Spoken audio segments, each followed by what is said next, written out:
ngombe bana. Lai rangi panatabe. Kata kwa roho. Baba dzina ni la manda mrena Yesu Kristo wa Nazareti. Ndoto tunatama ndoto wana. Mungu ka. Kwa program yetu mimi. Hebu mwana. Watu baba pakanze wote. Umaka. Karibu baba zote msiku.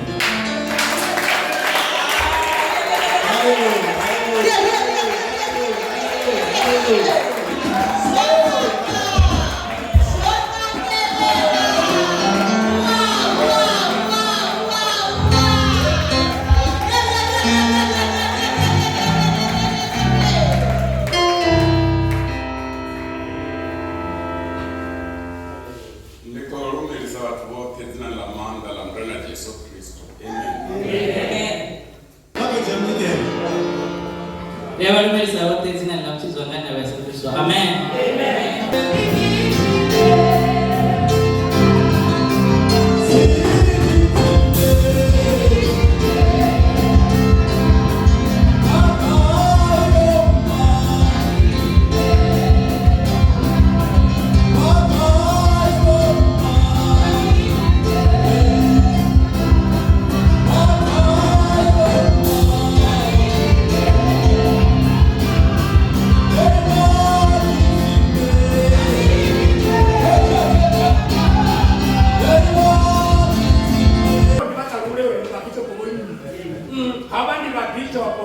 Ragimana HP. Karibu mbele.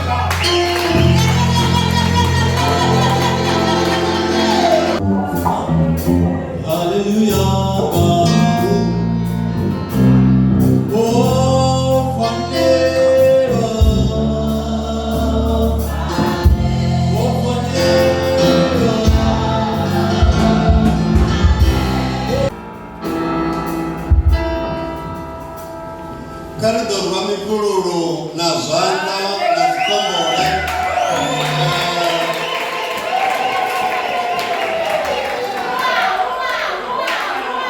Dikeli wenga mfumo washu wana kuzuzania tufuna rato chela zote zera worote arikazo na ngo daba betu washu zinoi watu boya uzituni zabo watu dikela gazo zabo lori wanga manda ubachela shikahaba ndono janozi inji kotoa nazo shuma maziba na bunda nibasenge hii Lubatecheleza umakamu hai ndozipfa odokotela ndozipfa zinozino bichia basongo mangala zidolo zikushima pasi yangeni ngauditu kufanza nikonya kuri ndiye ndibulunge chipinga hapa ndili kuwe bafunzi bashu mfara mbono wa chino chibizo musi ngauto uditu kufanza ndichiri aone mabishopu hapa na bapostola baone na baprofita baone mara bananga uri bakotama uri ndideni funze muzura basi bachikontecheresa kandi zvino murayedza muurone ngamana vashika ndovonanga vamwe vakubine vana mahaga mahulu nopiranga namato mahulu natopurane zvote marai mweya wamudzimu wavakhandeledza uri kavadhe vahumbele nne ndenikori vafunzi vashu ndikotitukupadza ndikori ndiyalivuwa mudzimu kavatonde avapatuchenzerana namazina dobvura ndikutandosiyaya rikoriwanga manda ndindodova futi ndari ndodana bhena yanga balani tikotori vatu vavone chifanyiso changalini ndizvakuti chino chipingai kutecheresa mufunzi ane wadhiva zviri kutenda kazvipiyo inozongoranga pulapasi ndichinenge ndatenda kazvo ndivuri kana vone vadova vana zvimwe nazvine vakojia nepava networking zviyambori ndiyatenda ushumisana navatu vakereke dzisafani nakereke yahashu mara vana rutendo runofanana langa ndichiya ndichifunza ifila mudzimu ndiva ndiko network ari variko shumisana resourcing mentoring kwechino chikoro vazvifa tikonya kufunza ngezvila totowambori muzvinhu zvine ndatenda kazvo mentoring vanga vachino chikoro vasingobvaunga break zviyambori kuna vamwe vatu vanenge vanyita tsumbo yavo vane vagakamne vachitoda zoimonga uri mushumo mushumo mudzimu kono chimbira vanobva kakereke dzisafani na zvimwe zvinonga sazvenezo zvinone ndikori vapfarere musindo dana yangotorala nisokona uri ido vatusa vona vona uri vadhiva uri muthu ndi muthu anotendeka zvipio ubvapi utodzana zvino ayo kari aliche ndonewa chipinga apa chauri ndidova na chimero mbiri dzine ndadova nadzo ndichikwamba na varangapanda ndikoribwa nga maanḓa varangapanda musimbodidhina vavahone ndozvipfori una vanokobva amakuya navanokobva gai chiviri navanokobva Aluvimbi na Makonde na Chidimbini na Konokubvi na Mataka. Haleluya. Arda varona vangu.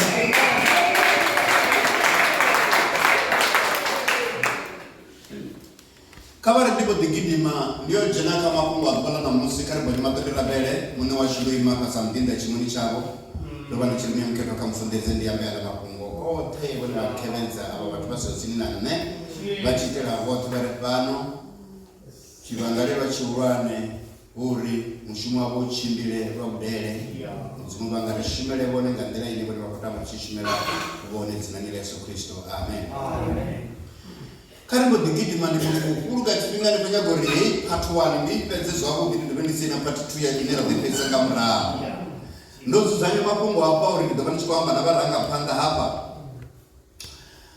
toyenda bengwana patotomwana uri leadership nuggets ngaimwe ndira ndi zvithu zvine varangapanda vafuna uzvidiva zvithu zvine varangapanda vafuna uzvijera njere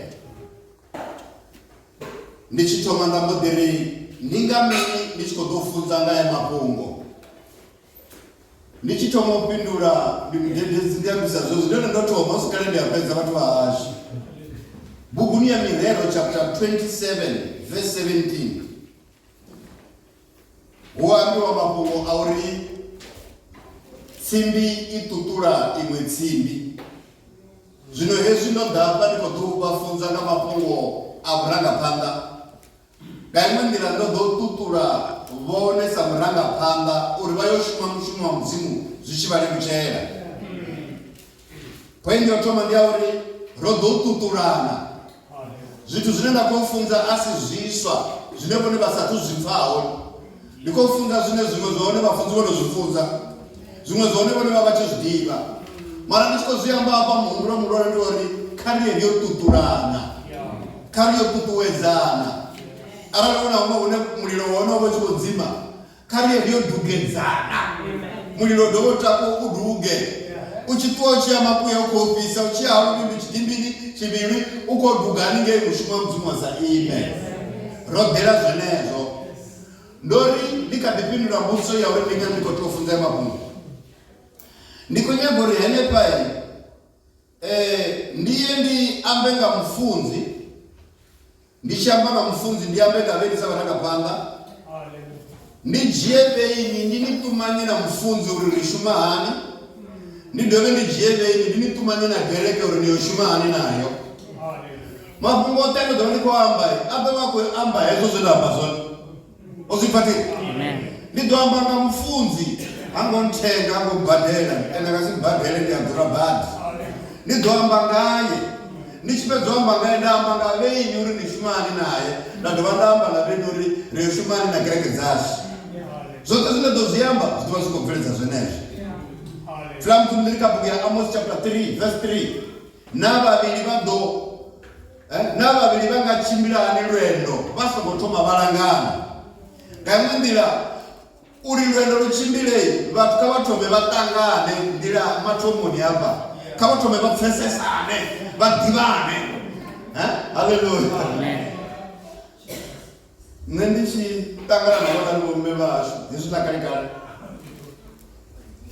richikodzudzaita kuti vamuna namufumakazi komuranga varodzera pasi richikoamba richikonoridhivane risakutoma ndakudzisa mbudziso naine ambudzisa ndapindura ndakudzisa apindura amba rikotoro hezo richitoma risadomangadzana papa rava risadhivane andorudodorudhibhei ndimusi vatu vachikotoma vagai vepetutini ndakudzisa ndizvokana vonera urendo vobhabha ndichitoma kana Nobela mudzisana.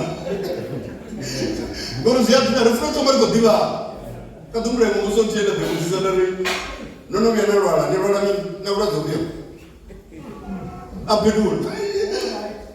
Amen. Kushe odo magazori. Muso kumagana ko wa basiro na chifakore. Owaso kumbuza.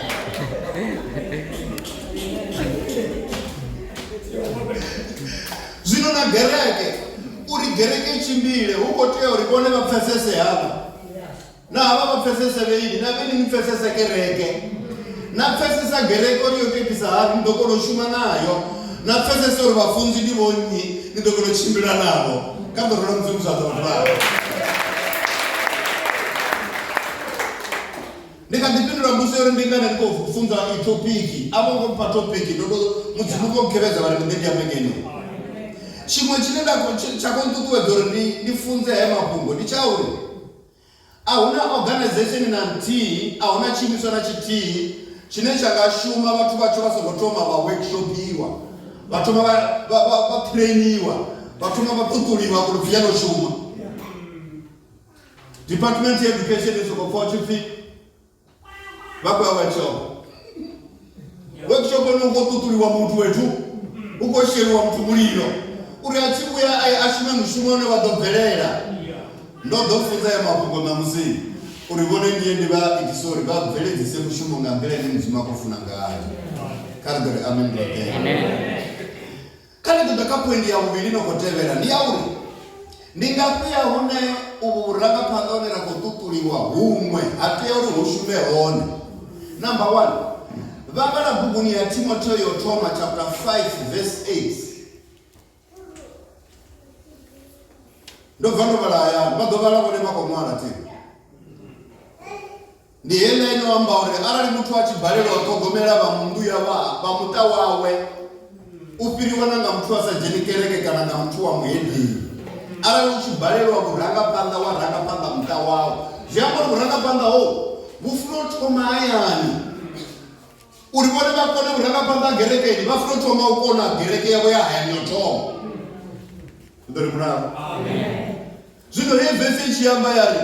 Ala ni bane babalelo bamranga panda ayali na hapa wadori kondizela wadori ngisa mshumo chimbira. Yamuno mranga panda kanto meya. Richimela kabugi ya Timotheo ya Toma chapter 3 verse 5. Yamba mapungori ala ni mtu achibalelo uranga panda mutawa we chivizodo chiranga ali panda. Jamuri frutumaya. Richitomaya ni. Richitaka mranga panda pano gerekeni. Hai zindole luchira mdinda wa mzimu wafundu wachi koshima na mranga panda oba opasa hayani. Jamura na opasa hayani. Hamari dono chimlira. Gerekanga hini. Mranga panda mkote ushuma hayani. The primary place is at home of leadership. The secondary place is the church. Rikonya gori okuranga pandai richimezo vashu ufunza hapa vabeto rigerekeni zitu zichimbile ndofiwa te arali babala buku ya Timotheo Toma chapter 3 ikwamba nga characters kana nga buchilo amuranga panda ane angaita rigereke ikono chimbila dimuranga panda wa gerekeni. Timotheo Toma chapter 3 verse 1 usika verse 7 ukwambi wanga nga characters nga machilele amuntu ani atori arake pamba gereke orichimbile. Ndani ya gereke umonde muraka pamba ufuno shumai. Nika community, rari community ngabari kwa bagaya. Mushimoni civikini gai watu bashango bakono bona muraka pamba amuntu tukuli wao ana Jesu. Bamubone agenda ka community mara roba terena kwa gereke. Karagore amen lote. Nikotoma chipinda chotoma ndori nigamba ngabafunzi ndamba ngabone ndajiyabone ndabaposa ka gereke ndajia gereke ndaiwisa hapa na bone ndabawisa ngino ndo niko itakotola. Ndo fiwa te. Kakitome. Who is the man of the house? Nono diambo rubone abako nuchimbira na mfunzi basamudiliyo. Nasa toma amsinda mapongo manji abagamti. Marara vatomo pfesesa uri uyu ori ranga opanda ndi nyuko bvagai odoita minikarine azvikati zizona karitomengoamba ngai. Who is this man? A man called by God for a specific mission. Ndi mudinda wa mzimu obidziwa nga mzimu una mushumo nakotori awiti. Hapa kama dinda wa mzimu riva vadinda wa mzimu kandira zopambana nao. Vamwe ritobidziwa nga mzimu gereke siosini.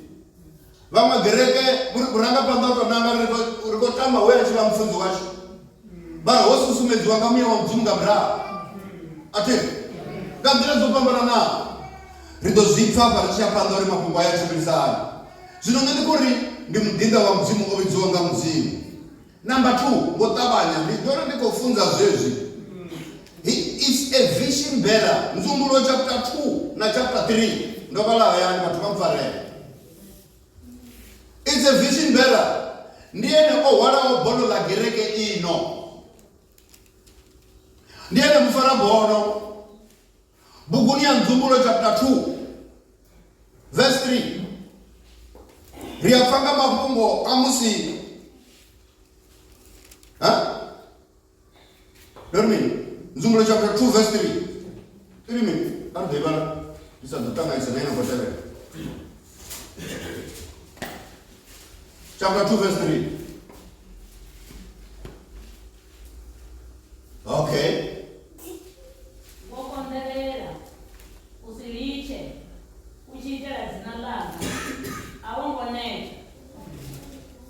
Okay, adia fupa zenda hii. Chapter 2 na chapter 3. Rikopfa mapungo amsi Yohane achitanga zimene cha Patmos. Une wa mapungo richimbira uye gerekeni 5 za 7 za Asia. Uchisika iye kamuranga panda wa chivizo. Usikomuze mapungo haya gereke kuna imwe wali mapungo ayo. Zino ndi mudinda wa mzimu, ndi mulomo wa mzimu, ndi mulunga wa mzimu. Karibuni amen brother. Mufundini mulungu wa mzimu. Mufundini mtu anedwa kuna limo uba akosera chivizo ichi. Wona baedera, uko barabera, wona baedera. Gango mukaende una bono dori pala kerekeni chinoko tele la vitamini. Kumbura begembera. Diso na mura zakati kwa chibizange.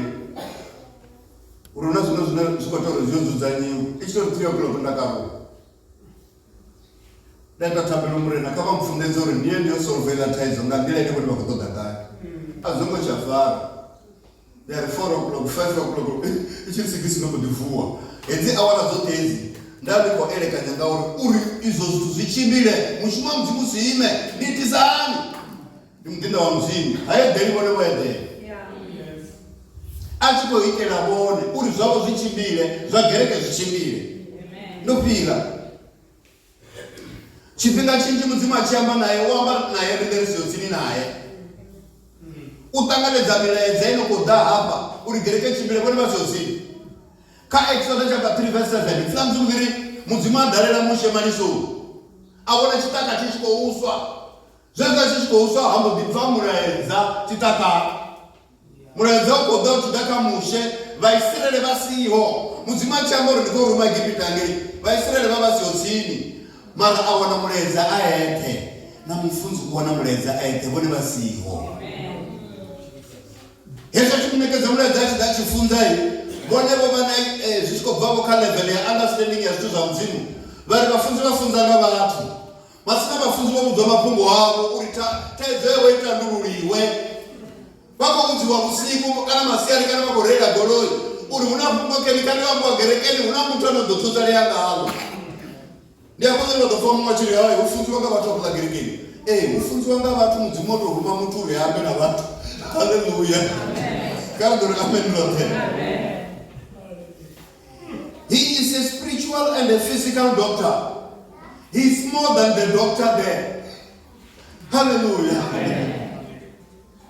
Nuriba barilapa muyani, badwa barilapa mubili. Rakwara beliwa na iwe, uchikorora uyapora. Wadauna taizo ya muyani, wafunzi wa fila mzimu, walijia uyapora. He is more than the doctor. dokotela ukola banga babe udome amshonga wori twese ko charema na zimwe so there are dokotela our resident hallelujah but he is more than the doctor ati ni mfunzi bamudiba he's a marriage counselor zithaitho za midini hapa zitanguliwa ngamdindo wa mzimu bone bana thaitho that's why there is a tenduru bagidime baye umwe bethu basongo daba kalcheza mdindo wa mzimu adabatusa norniene bezi we mudzima munumero udovene anosolva thaitho za mutani wavo kutito borenga vavone vari vana thaitho vagidima vachiyatsikerekeni dzavokotsi ya vamwe ngeno vana kotsi aya wafa chifo ugidima uyanike yavo chimanimani asikakalcheza thaitho mufudzi wavo haidini wafa chifigerekeni unenena futsi aone we mudzima mbeya aone mutu wotoya masocial workani ana thaitho mufudzi wavo asaidini zviitwa ngori hamudivi rini mufudzi ni mudinda wa mudzima ndova a marriage counselor mutanduru wa dzithaitho dza mutani idori munalo hapa vakoronika vavuviri chapter 20 verse 20 second Chronicles chapter 20 verse 20 Josaphat uri teteresani vaprofita listen to the prophets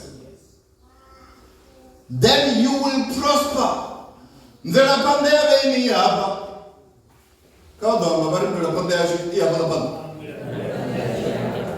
uri podzo uri pfuma uri zote zasho zichimbira ziyabala Josaphat uri natechereza mudzimu nagava natechereza na vaprofita vanga ni vapfe zvinhu zvavene zvizoita zvino alero usavabhive unga vatecheresi udosokavona mumwe munna anonga toya wei zidzirata zikochimbidza mundakazi zvabudi muna anonga wakaira nyana anonga abhivi zvinya kuita zvone ndione une mubvera pakaishionera pahaleluya. He supersedes all professions. Ara una profession zote zile hapa. Yeye ndio ni profession Quran. Hallelujah. Tiduri magavi zaidi. Inka. Hallelujah. Ara ndipiri niko sense wa skills hapa betu. He's a shepherd of the flock. Di mulisa wa Mungu ndirine. Ndiye ni mulisa washu. Mulisa ufuna monori ziawa. Zianwara zikotodorwa. Ziapora rezikolwa. Hallelujah. Amen. Abari ndipiri ama kumudi kwako tabanyanaita. Ndiye nechipai chashu. Ezekiel 33 verse 7 to 9. Iri ndoita tori ya rushaka la Israeli. Urarano chifa kombo ichikouda. Gidimasko uja rushaka runa kombo. Nitori. Yodune yulindera. Muzimachi amachi kombo ichidai. Hanga gyamba na wenisa gere. Udamba na tori ya weini. Inaichi wana zubuya ya dheni uza. Nyamona kombo ya dendam chedori. Be ready. Ruganu na kombo inoko uda. Ni tori yashu. Aba doa mana mzula sinibari. Tori yashu wako iko na pala. Ufika mapfene ti. Unakumu kupfene kulofi makazi. Kune yezu mapfene achijena mabeleni. Kone akujeni kusala kotumbiswa ntambo ya patani. Uri kurinde uona uri kombo ikodana. Ufika vyakachema mchema pari. Fada kuna lamani mfunori chabere. Eme na waone nime basuri. Uko da kombo. Ufima kazo. Nuritorio. Ino kushuma zezo. Ufikusela koima. Wano shuma angeni. Netiri na kere kani kinda. Vazi dive zuna kwamba sari. Kardure amen lote. Kama kama ufifene na mwanzo dobe ya basi. La jena takati. La shemsa mchiro halo. Nori hola ano do shuma zezoi. Ori wona. Ori newoni. Zunoke. Tori ashiki. Amde bela zandara pasi.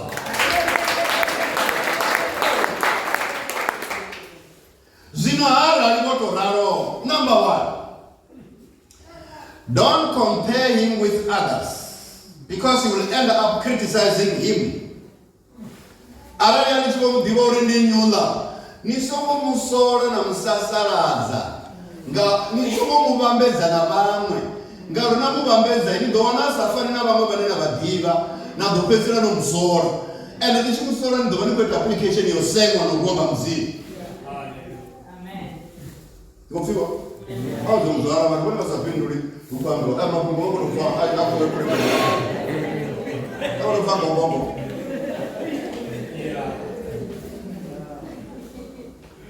yawatholi ayifani na dzimwe tholi kana ndo rakamendo te hapana mzima chiridzo uri bidzako pamba azoneka ndo ambari chijena pa bufunzini rijena kandira dzopambana nawo no bizwa hasho pambana Paulo totangana na lupenyo kama Mishumo chapter 9 ndilana ngoma lupenyo tsati kwamba naliko ba from nowhere oba oneko toma ministry hapo Genesis wa ministry Mishumo wa mzimu mara Roma na mushoto itiko vachita kandi kuduka mulilo ziyafana za lupenyo na chitaka ni ziyafana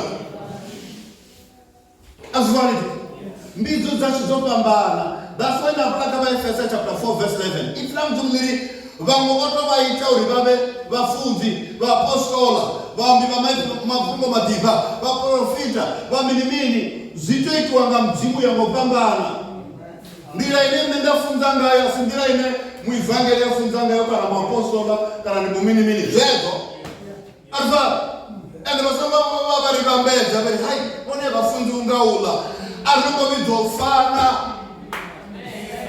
avatwavawamba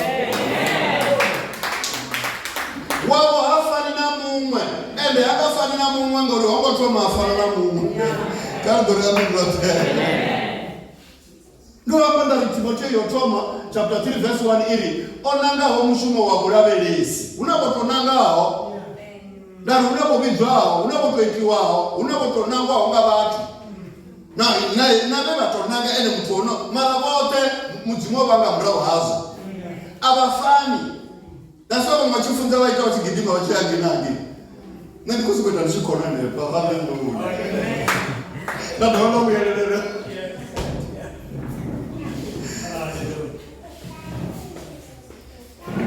How did the Mzimu? Nibo ni mranga panda wao. Kama badive, asimuruma. Una wana the weak areas, wana petu ne babalelwa, wana bafeya waone. Ufana na wana wana area ni wana babalelwa waone. Zino kama watanganezo, na wane vaita mistake gauri vaya lamuswa. Ufarana mwone. Basi mweta mrumwa. Mwere vaita mrumwa vadoba sasala zela vasora. Mzima varonga mpama. Wawana mzima uvara zote za mtani wao. So sabi. Kadri aminu. Amen. Zino rinde varanga panda rote. Riko shuma ngapasi ya ndozo yavo. Vato vananga varika vayofunza amakuya au kwafunza nga ndodzo yavo vone ukwafunza ndodzo ya mdina wa mdzimu yazi vatikadza kufunza vatu vari vofunza bhadhi vasongo vyavafanga vone vofunza kavari vofunza baba. Haleluya. Vavananga vone varika vade vabwekatara vanovone vodhokotera vorwekatara avakoni ni ndodzo yageno nokufati riye ngaba la riye ndodzo yaone ndiyangena. Haleluya.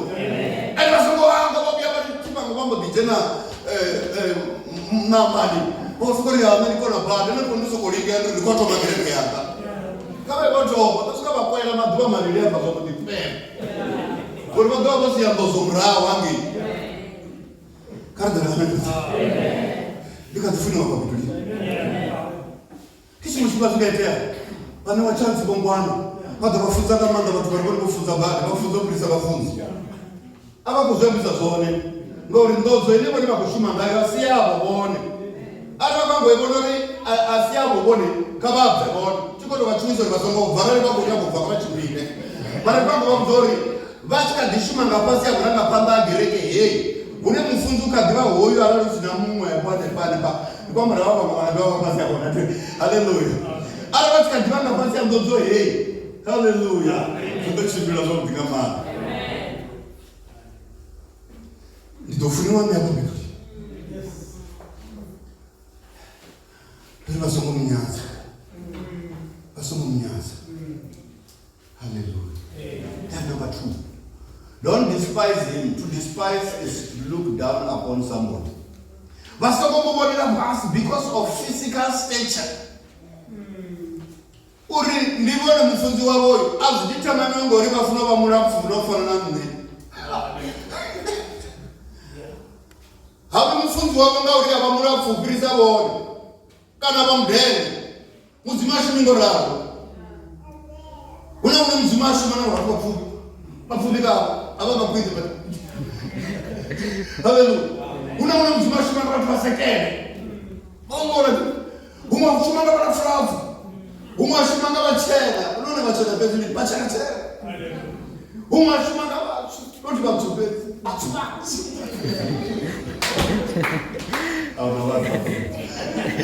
rionena mararanangwanga mudzimu ndiyene kotsi yavo your spiritual father ndiyene kotsi yavo murangapanda wavo ave vashuma naye zvintu zvavo zvigoita kuna dzimpo dzimwe dzinei haleluya azikochimbirisa zvone ngauri murangapanda wahone hakochimbira namurangapanda wavo muurwane zvakuda mudzimadzi andozori hai opupura connection yawe namurangapanda wawe nawe achikonoimba udosokokwaira zvisina muno nawe achikonofunza udosokofunza zvisina muno ngakutokoputukwa connection tongorengwa mufunzi ni mdinda wa mzimu kama tuwapanga mromo wa wali mufunzi ni mdinda wa mzimu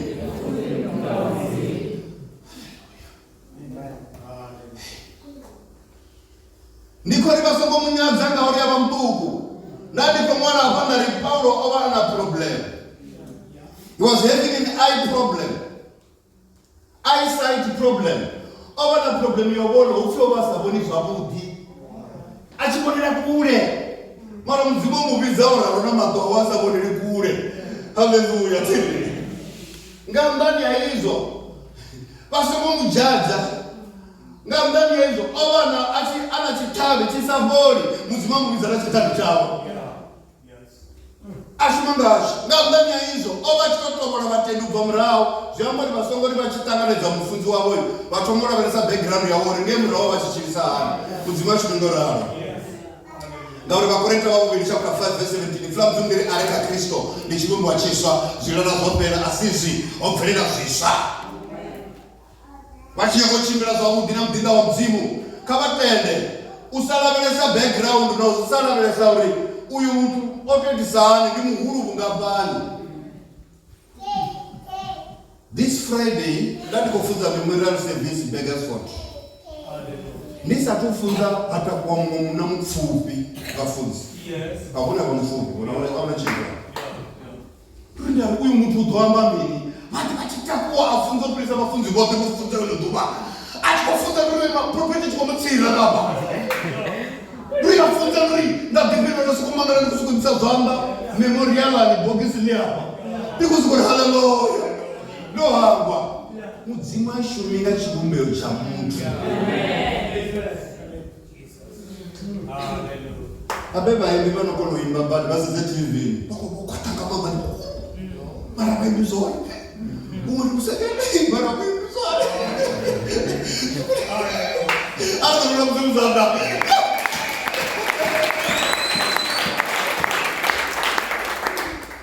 Kanto wa proud na mrana panda washo. Ndikunya gore bamufesese batokono shuma naye. Muzumuka batwana. Watu wacho wana nete. Don't judge him by education. Uribona ngare yawo ni mufunzi wanga. Azipata da degree na honors na masters na diploma. Amen. Bo Petro na Yohana na Yakobo wote waliwaje kwa rea kwa kama nilichana hizo za kwa tuwe. Hallelujah. Amen. Mutimase zuri mufunzi abanga dobo bakabima. Mara baima hapa bafiko tia na msina degree na honors na zote. Bafi baba.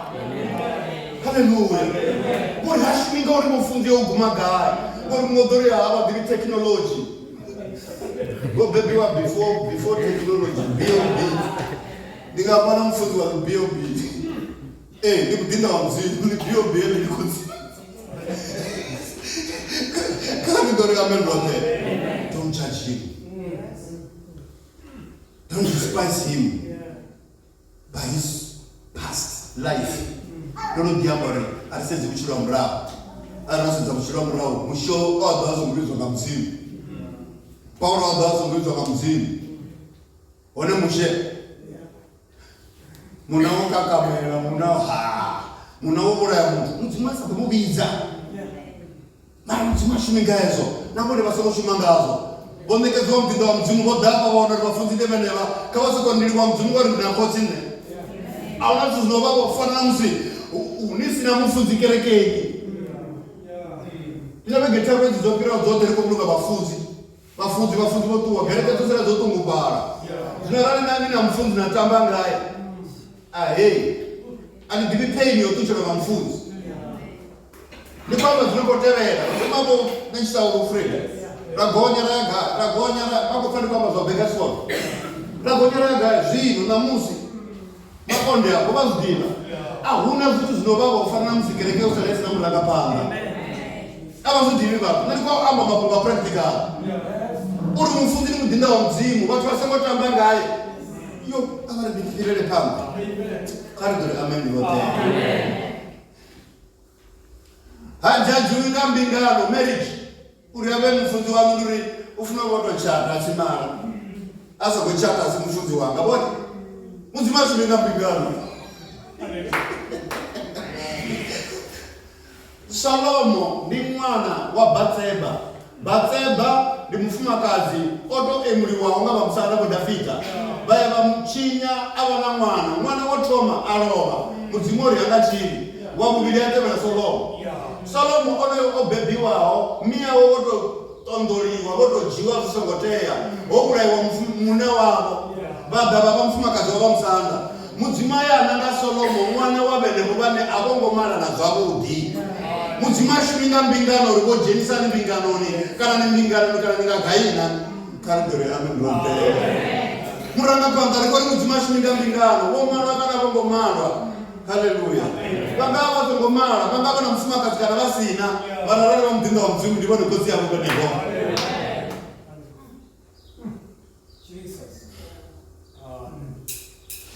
izoha vasongomusora hayani vachikounwa tiyenga macheloni vakolava kuzvidu vanga masiyani nanga madhekwana vachidzedza navana una vatu vanosora vafunzi vakuita mistake muronenga manda ngauri vakuitori havana vana vadhivezori hava mufunzi asi chitu chinodhodhina ndichamuzimu mwana vanoza chivana problem vachigidima vachaka mufunzi kadheatuse mwana achadhodovapfa mufunzi ngauri vonevo blacklista mufunzi vamusvipadza vamujasi chitu zviamba uri vone kudzura vofeila uri mwana achadzotusareya ngori mutusi vahone vone vavo mukwashekanya vachitodhibiri vakati haya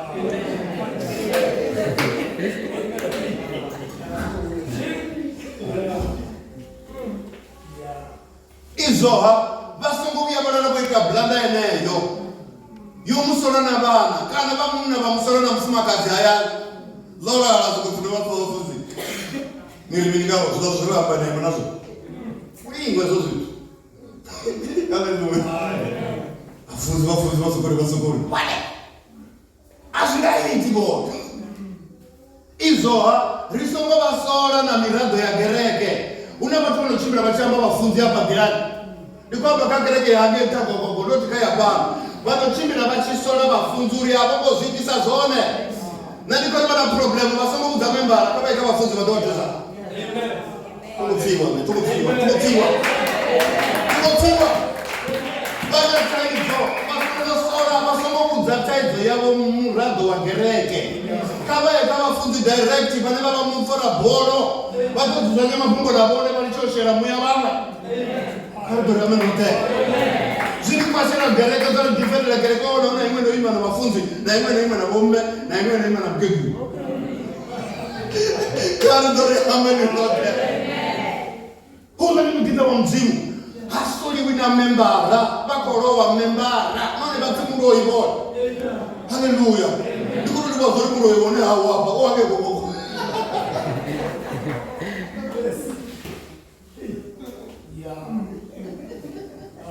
bhukuni yadzikosi dzavuviri chapter 2 verse 23 ifula mudzimu liri mumwe mudhinda wa mudzimu achikosuka kandi mwe shango ndinobvi Bethel ambodiwana vamwe vatukana vakomukorera vakomukriticize vakomusora Bari hera lupanda. Mundinda wa mzimu pfia kwata ambo divasema ngadzina la mzimu. Ambo divasi vintu ziviri tu. Zada za baba tukanoti ala 42. Zo vurana vyamba vuko kubiwa vurana vyamba. Baba vapedza kutogura vamafura guma. Ngaurivo konera mudinda wa mzimu. Ine ndia opa ukonera mudinda wa mzimu. Ndia opa usora mudinda wa mzimu. Badakana nafaka kwamba ngamu mudinda wa mzimu ndia atabanyana shaba ndakaida topic yeneyo. Ngori mzimu dorashi rwabone uzopate kanyana mune. Ndia opa mfuzi serious.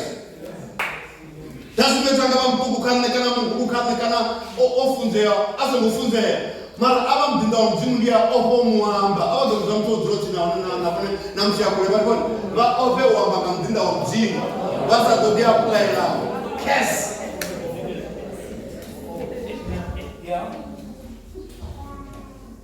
Izoha karimu together. Dika jamba na mfuzi. Mzimu ndo tuza. Diko dia karimu together. Tiri kwa mdivanyana. Rimo mdivanyana tiri. Karimu together. Achikula na mishumo hapa. Karite. Adoro tikeza zo. Alina uranga panda, dali uranga panda ndo wali kufunzi wa idani. Yesu niko roho ndo supporta. Tunapata cheko. Gerekenga hii. Alina tabero, dali ko kidi. Hallelujah. Arko visa chana ne upata ya kupata gerekere ko Yesu siling hapa kana ralicha hera ya pata ya kwino prisa hii. Al visa chana dia fundraising. Visa nichiko visa. Aliko visa lene niko supporta. Mushumo mzima yanga bomka ka Come together. Nishiko visa chafumi. Aliko pa hapa, niko pa mzimu mara. Through mdinda wa mzimu. Rivali kweto mshuma mzimu kono chimbira. Bati visa chafumi baba kusako ta polo za kereke ya hapa. Niko ndo shamba nusilise mingo. Ndako usorika utokusako na mnalia watina wale. Bali ba visa. Ulino.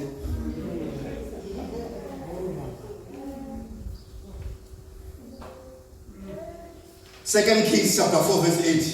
Zikosi za umili chapter 4 verse 8. Wana mfumaka tena soko mfumaka tiko kufumama. Ulawea kwa patela mbu. Mudinda wa mzimu. Alikapa pata damu storage renga nta. Oba kotike za mudinda wa mzimu. Ali nicho lika mshubu. Ngoro uri achamba uri. Oyi mudinda achibiranga hapa. Nikonya gore ya jeno dowana betu wawela. Uri achibe dowana betu wakua. Aisa pata mshuma mzimu. Azoko kakea. Wafukirisha watikeza nanga za nami. Hallelujah. Kana zapano wetu azitunufa appreciation we. Namtu zizongwetiwa. Mtu atumnea watu ndela zwa appreciation. Unazwa kufuna kwa mfunzi wao uyamupa. Hallelujah. Namusi zwa appreciation msatushika. Utolindela zakude. Kakoti yao. Muzimo patisha zana ngauno mwezi. Appreciation dia deserve. Isile dizemba bali wadala sina zo mzimaba tekeza zona.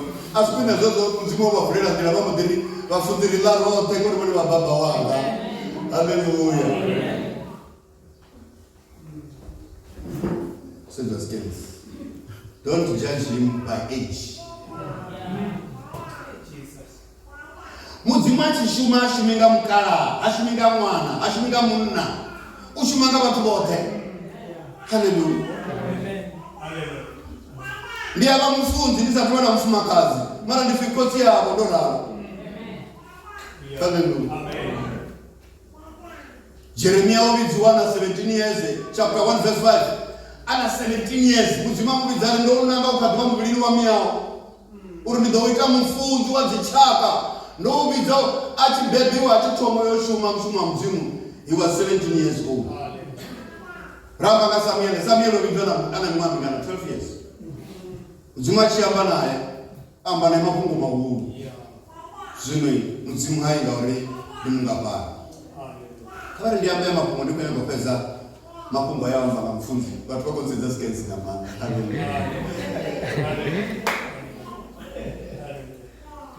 Uwa gereke. Uwisiwa ngari nero daubana. Gereke waka muri baraka neti.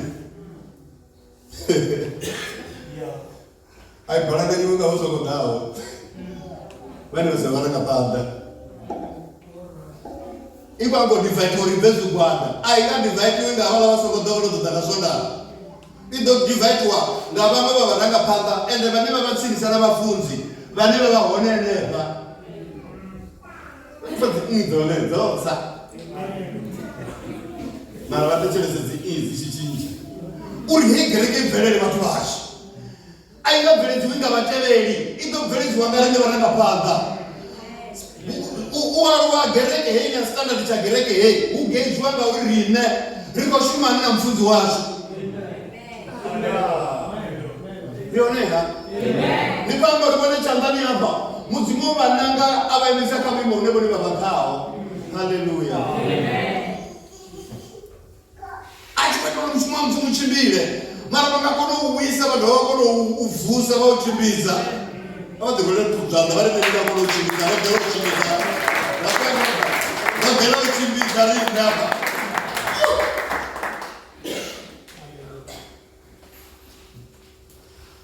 vafunzi vari ndivali chezvi ndiko yakavatuza avone ndoamba unoguma ndorenga zvana ndogumana kuti asi apedzi avone ndikaamba mumaodzi kavari ndiyambe navo vatu izoha karishume nahava vafunzi rina muya wauri rishuma satimu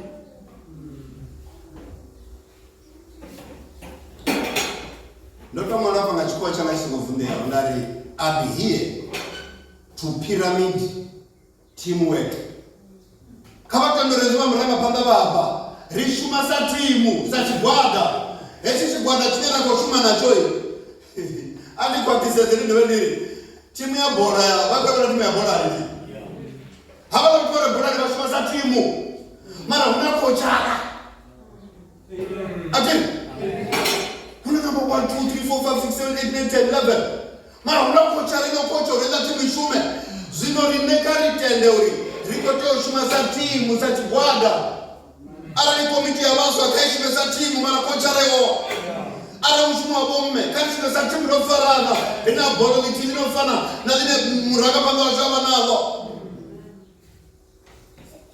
dati kwamba vakumwavemugasanienda vabhora mara vagudisa zvinhu zvakudima ufi muti yakokora bhora unoona bhora yokoraro kuiti yaminika kavatode yokorwa mutii isingokorwa kavode amatanga takarona atorachituwachi achituwa mbura uniformo achituwa atemrenana waona kama chituka mnambotera kama chituka mgagura amemisera mta mara yako roka mtumti that is team working but there is a coach behind it hallelujah hata roka coach anachizanda hela pole kama mafadhali there is somebody working behind it. Who is the coach? Uko toshuma zisabonali jena mtamboni jena bora mara opulena zitu watu wajena basi natikuri varanga panda zote zoplaniwa wange kireke nyavo kama jene pasi kama furufuru vari wamba baba uri director tuenda hapa karituwagerenda kerikenda hini nilodela zoezo tukodela mama ndikuri gerekana riyo vayoima kaita kuwanga menenje rishume riyepamba tenda rina mfanira kumutevera romubona uri ndi nyuko ya gai dasipari varisa kumutevera nanamusi unotokairo varisa kudiva zvavudi kusori ninyi zori vomudiva kare rimutevere encourage one another kari tutuwezana a true leader must be a true follower uri voni vatokona rakapanda gereke kawate ndorengiwa pa haleluya vadokona vamba na mumwe asongodawo asiokauranga panda avapfa kautomupfakeni haleluya zvakudivudii kavari vaona chance umwe nomune vavaona kavajemufuti vamuvera vasvikoimapa vari mbiri wa mzimu ngamudhinda wa mzimu oyo anopfidha akaziviwa zvamuya zvanama anopfidhanda zote aprobomena mukawanga namusiyakana kumachero riri wa mzimu ari vakangoti zvousaite kavaenda papanda vamukritiseze panda avantu vasumbedze dzimisteki dziyaziita madzironori vamukudze vai vaimira papanda vadziyambe vakuudza vantu vowapona and vakangoisa mushuma mudzimu zvino rina ringa vatenderi nevaapostolic kama rine mapostola ringa vatenderi rine vaimamba kavambe chimwe nachimwe chinosumbedza uri this is the man of the house. Hallelujah. Kavari mufudzi mupinda wamsi. Hallelujah.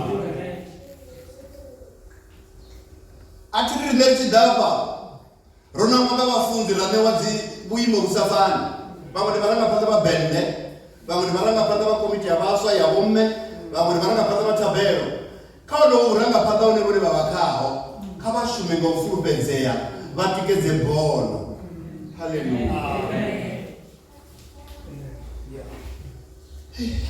Amafungo afundisi muntu wayo. We are all leaders and followers of some kind. Muna muni mranga panda. Kanda mranga panda ni rabana wa pagerekeni. Dombo ba muni mranga panda mishumuni yabo. Ba muni mranga panda mitani. Mara hote koto biori mutu kabi koto tuleya. Hote ndo tutuliwa amtutuli. Anayaba mbinda chimuni cha Kristo. Ka Exodus chapter 17. Na mapungwa. Hallelujah. Amen. Abera tukala belini.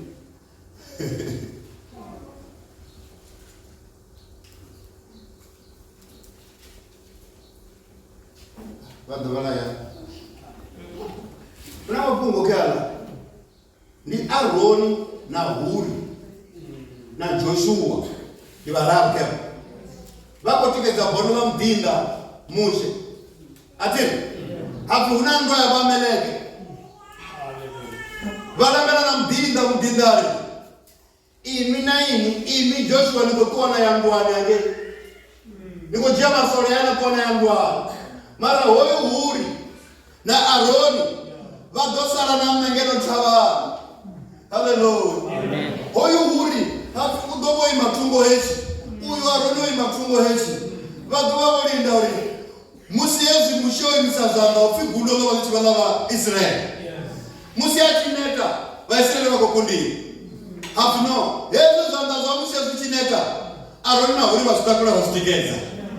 Ende wofi yezu zoima duwa loto duwa kukundi wa mabeleke.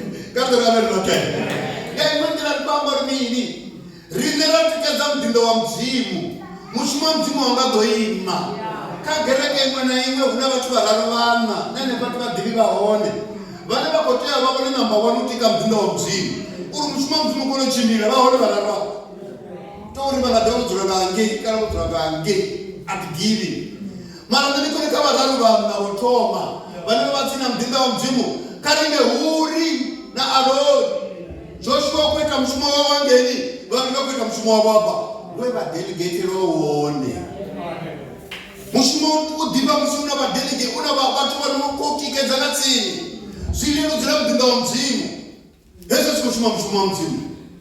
Hallelujah. Amen. Amen. Hey, tikufuni wa nyama betu na batu. Hapendi kwamba na beni zinova hana bala. Accept the uniqueness of church members. Beni sabaranga panda nasa divori hapa gerekeni. Une watu wapambana nao. Ni domana gereke, ni doneta. Uita mshumo mzimu wa fundi bani negeza uone. Mara na divori watu wafanya hapa. Na divori watu wafanya. Alfa. Kama ni matanje, kama ni upezi. Kama ni wasiza ngombe kwa kati ya tukana. Kama ni watu ngombe kwa kati wasiza. Jambo hena kwa pepo kadwara kuuna kama wazindegwa. Hallelujah. Hapana, tufuna diba. Hallelujah. Amen. Tufuna diba. Kama diba hapa gerekeni suko joro dawa rumo pezi. Ndiko ni wananga pandani ke basu na baoni. Hapa watu wako udai.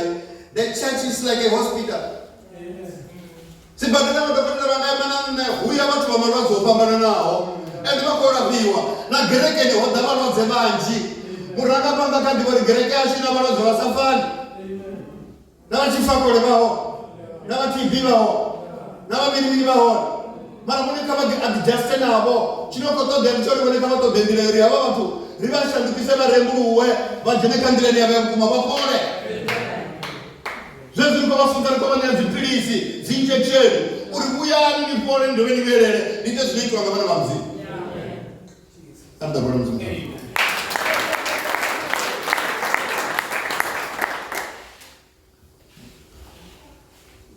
2 Timothy chapter 2 verse 15. Varanga pamba karezi sori rifurupedzeni. Auna zvinova wafanana musuko ranga panda kereke ine wavana varanga panda vasafurupedzeni.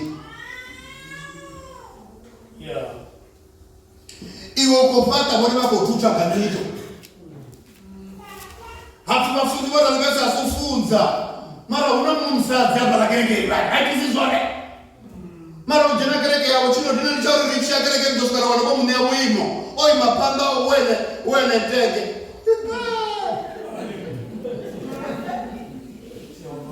Una mumna abala kereke ni richi ai kwa vesa vatemba yene. Hallelujah. Mara rineri mchesesi kori haitisi zvone afurumedzei. Nichikwasha midi ni gwanda nichikeverechi ni minimini ari mutesesi mara gereke nina nokuirana pamba murana pamba wei vakore kumisira murao egereke edovero vakore namanga rova na mpoye mdzima vanekeza yone uri vate vatikeze mushuma mdzimu chimbire vadhinya vafurupedze ivone vabhora kutoliwa mdzimu ngori havo vasafurupedze akawapa vakeni lagereke yamureva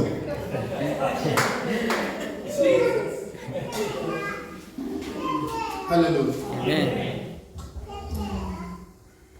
Mungu tukatuone hapa. Amen. Rikatuone tu. Hapa ni kwa mranga panda zini. Muranga panda ufuno dalela watu wasada ogiriki. Amen. Yes. Muranga panda ufuno dalela barwazi. Yes. Muranga panda ufuno chimbira atisolva zitaizo. Zinosolve yana ene zinomubalela bisaka muranga panda murwana. Riato kuranga bakoma. Ngei mamidani vanebari namsiba musanda vasongo vavona.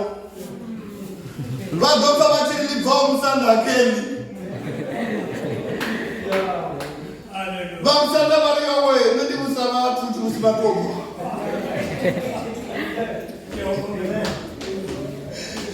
Navamusanda voni vazongoboniwa. Mara kuna mambanga uri ni mukoma ni munomo wavamusanda. Hallelujah. Amen. Naringeri muromo wavafunzi. Richo dana muroze riri roho mwanga vafunzi moralibesa. Vari deri matileta be. Hallelujah. Roho mwanga vafunzi moralibesa. Vari deri mutsori ndingari vasichavona la sonda akerekeri. Otori ruma rine. Namusi vafunzi nobetsero vavona mwezi woperaho. Bovi abaninangana vamuranga panda apai. Bodzuna kuni delegate ori. Yanoita mushumo wavo woti wopetwa kanune. Ngari munotendika sikono girimana shango zotete. Ndingazikono vama kuya nachidhimbini naruvimi namakore nakubvi ngachikuda chidini. Moni munangi ori vave lito vamudinda wamdzimu. Vave muromo wamudinda wamdzimu. Vachaka vakuwa vachinga vakoma. Aidiza vakoma fikarinuve.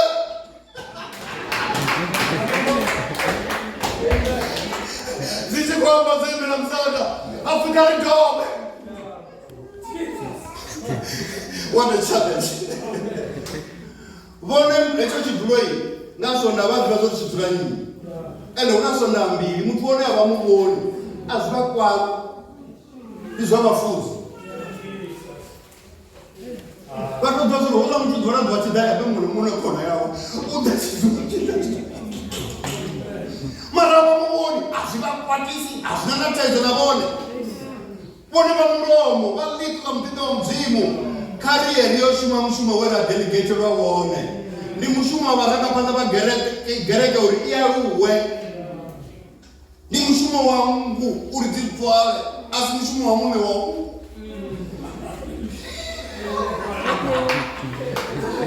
uri dzivena zvibudzanai asi mushumo wa mume wenda dzirenga nadzifuwa tiri ni mushumo wavone mbudzi bone mgu vai vadzwale dzwalani lipatani gereke karitevele bone tao Ezekiel 34 ngefule ikaribale Ezekiel 34 ilimi hei tonga ndivele barabo hai bone bana mushumo bone ngosokonangi bone basokubiba chipeisi Chencha wachoti yacho ikiwa cho okipewa mtu anaokuita zoea vitero zoni. Hapo kama Ezekiel 34. Hallelujah. Amen. Haija tumelia pesa zini. Ya pesa. Ikwamba na kamshumo wa wale kukerekeni chama na wafuzi. 34 kwa ndio kalenda. Verse 3 na 4 hivi.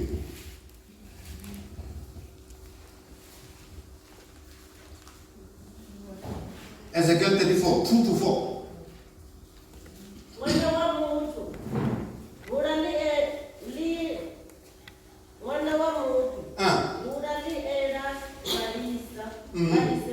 Okay, ninakwenda Balisa. We are the Balisa here. Tiri.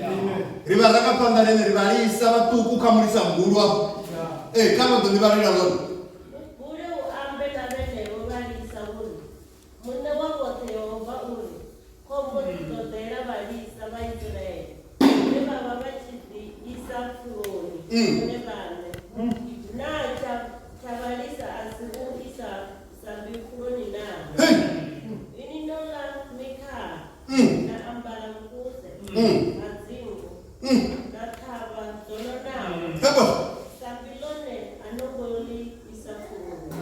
Verse 4. Enda bana ni mushumo wanyu uvuza zoneta. Niwo waliza tiri. Arbala. Ai, zinongolwala. Ndiyadala nabalwaze. Mumwe basi badela. Una bamwe bali barezi basi badela ti. Hallelujah. Wafunzi badoyeba batorera. Ndizo abafunzi nabo mume. Utobhalelo tofufi murado wa gereka ukolwala. Wabiza mwakati otorera muntu galine. Habe utotorera wapezi. Uyabona kodokotela basabisa please. Bazizwa. Kusuko kufuna tsana ni muntu dia una batona njia ni muntu. Dibaliza ari. Anongorokela yeye akudea. Ega bana. Anongorumisa zeta kudiwa. Hoi. Nozibisa maanda. Nangapo hai. Hai, okay, kama gumenepo baba dibala wachisa bana. Hallelujah. Amen. Una mtu asiyadawa kwa gereke. Bona bato mdiva ende uritika jeni mwe gereke ni jena Apostolic. Ozulo rindela bone mara bone abai. Ongo mfa. Una muntu tuwa ka gereke hango yaka ya mundao na ya ramuripo. Hango yana hapa makalelani. Ozula ya buriti jeni mwe ne yanga ni Apostolic. Bali saba Apostolic ozula bako dabone gereke ni borwela. Zoruga kabone zopelela nuri. Bananda bana bane base. Khamana. Uone mumwe mzala wao wamvula. Mumwe muniba wao. Hati yakaimwe uko to dabone. Bae basuke bangane barikharimwe gerigeni. Tare no fatika mzini. Tuzimuka kubafuna. Yabela rufuno. Kadri amunyo. Kimushumo abamiri. Balozi bashibala mushumo wanyu. Bana kwa vagereke basongo wambo rizini bibio baita sonda yotoma na bogeni ndi mushuma wanyi.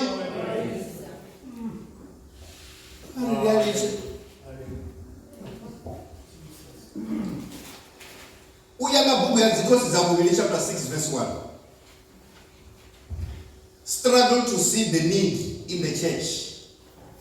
But manoteo bona usinoko short abagereke n'utoma kama bebaranga panga. Zori hapa petu koto de aliluwa. Kija no gemra. Zori aliluwa ni koto de hapa. Asu mushumo wa wafunzi na bomme. Rinibani ni mushumo wa shwo bonori. Apa gereke ndi ministry mo chisongo zuri sa ozoni. Yeah. Bese. Ni mushumo wa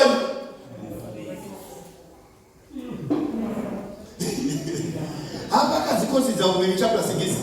Niko takalera ofimu muro profita kwa bana bafunzi wao Elisa uri. Hey ndinera kokere kalonde iko bona la yeno batuku.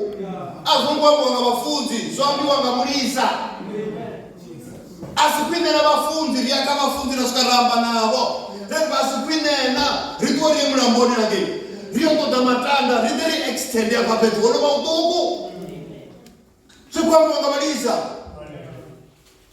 varangapanda vamwe maduva avana ndava namvirapanda egereke yahavo vamwe vavo vakotodovidzwa vomangarani wamangala murangapanda usati uzori gerekeni yavo ichi chodani ichi chikobvapi ichi choitiwa nganyi ichi chichiitiwa vatu vorangana zviriyo wamboti mangalani wamurangapanda auborei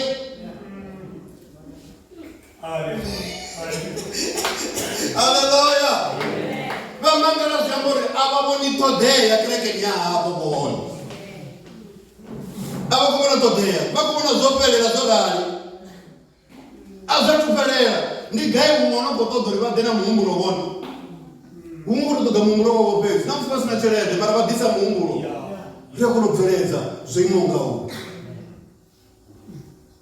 karimnambo vafunzi vari ava chimbira vakasiyana ngori zvikonyakobveredza muchimamzi mumwari ai vafunzi nerushimasati muweke kochara yacho ndivone ari tuwirirota tona vona vafunzi vanotenda kati muweke varikato hamutituwahaiwa munamboni ukotemwa matanda oita mini oengedza gereke ngari yavonanaino vatuku vatu vakore munhu wave vanji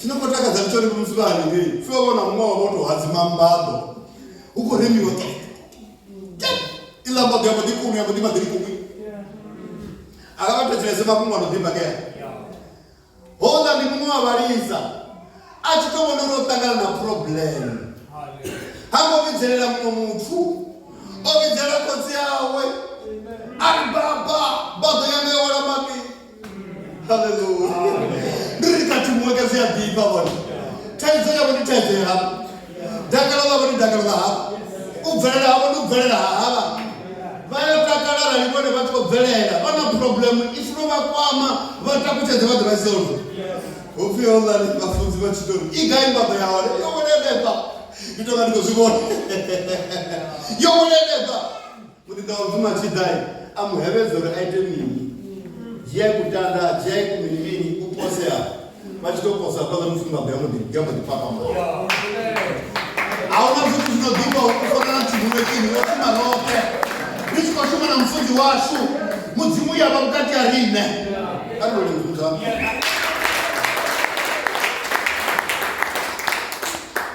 aranirisa shumi na mufunzi washu mudzimu sendera kure ikaboto mudzimu asichavahone mukati yavo vasaka vakoshumanga zvipiriyoni na ndowero ndiene pane magawana uchivuwa chizoimonga uri ngauri ugavahosiwa mpinda wa mudzimu murao haleluya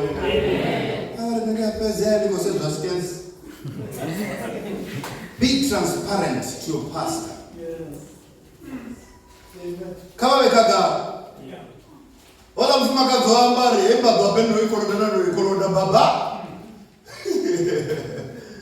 kava vekagara chinodina ndichava vana nafona madza vafunzi havana kunoshavorosirise mlengoni tadomsandari vana fundisa vafunzi kavatetsazanda kajensa vati mlingoni kava vekagara vavakagara kamudhinda wa mudzimu vaga vatsini na mudhinda wa mudzimu vopesera nofonera vafunzi vopesera nofonera vafunzi haleluya ari kuramba havana problem pezi kori unavana vadhivori mufunzi ufonera homimba pezi hakwamboto varumirizavo vavakagara vadho vatsina mufunzi kadorakamiradzo ari vasina fonamba dza mufunzi namusika vave nadzo ndikotsi yavo vagachiona madhiri vadokonovidzerera vasendera tsini vado vaimana vaona kadore amenoa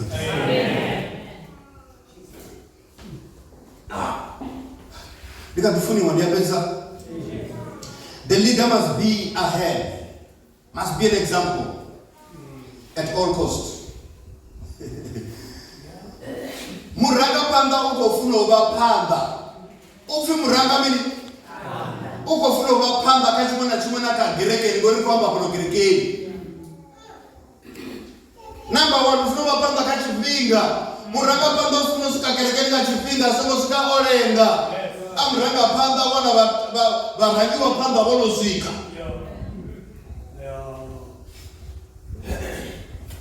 Vanga musarasina kuti vari volengana namusya vachidhabu kana vosvika vaona vamwe vonosvika.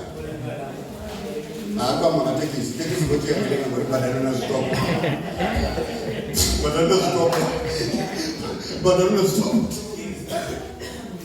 Murangapanda kufuna vapanda nakachipinga. Hakofikereke jena ka 10 ufuna usvika 10 minutes before. Pala mabomo ndinoverenda mulingo. Ndiko kuona vamwe muna tozona zvimwe zvakaka kuda kutora zvimweni kujiya kupiri. Vapanda musazumurawo navona murawo. Ofara bili vachijana vachikwakwa vantu vatora valeveresa vechenda chamugocha muti. Utonga ukotorika vavonori namusiwa mara 2 piece yetexamira. Vatoneta mulimu nokutiri. Kwamero rwandeva vaudzaka turwa korenga marusekirikiri.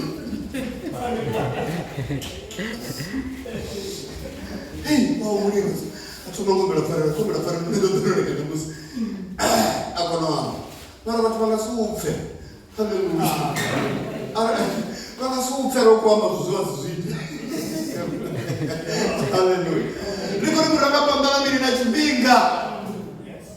Hafuna kutapelo kavaka wanyosvika.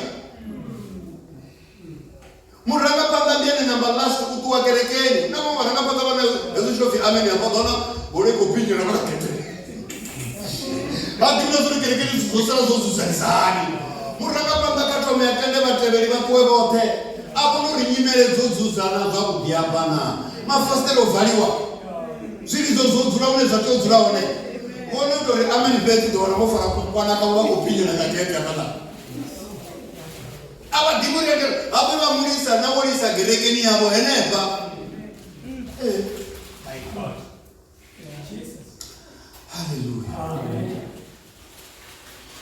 Hii inoda kudhaka yotoona mfumo.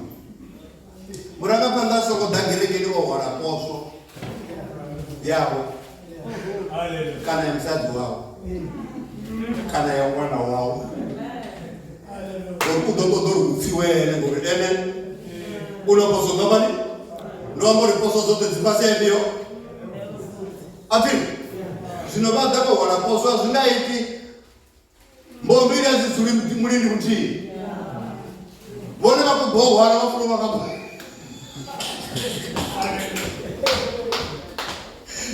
Hallelujah. Tima wale bamone. Mukegulu. Nemfuma kagwabo ba principal angeni mukondeni. Abazi aba chikushuma na bona. Ndoba ndisa chimbiri ndo wala pozo ne chine bamani twetho. Tatho wanga, okani tatho. Nimchasesa abandira tatho. Azishumi ngorawo. Bone vadako fara kuminijere havari vaminijere kana vaprincipal kana vamusori kana vamudedezi. Udedezi zote kama ndemuwele pasi yako. Una mudedezi muradi hapa. Atimulezanga.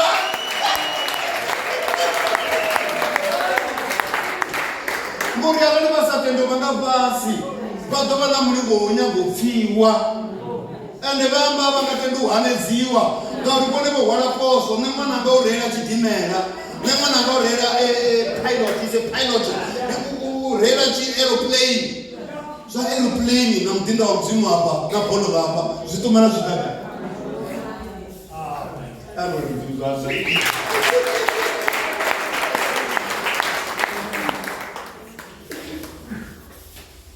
Hapendi kwamba namraga pa. Abari ndi village. Muranga panda kave ready no shumisa chelede injupisa varangi wapamba. Muranga panda songosha ba ushumisa chelede yawo kwetla mushuma mzimu. Ako todo emelori he kanto merikoleke. Zokole karko zipfa mara bonera vachikona kavakone vakwetla mushuma mzimu mudzimu ndo vapatuchera. Inga dishote ya tekisi ya baba. Basa kwa hiyo ndio tumeona kwa wafunzi hiyo ile kwa mani. Kwa ofisi mabadele tekisi tua.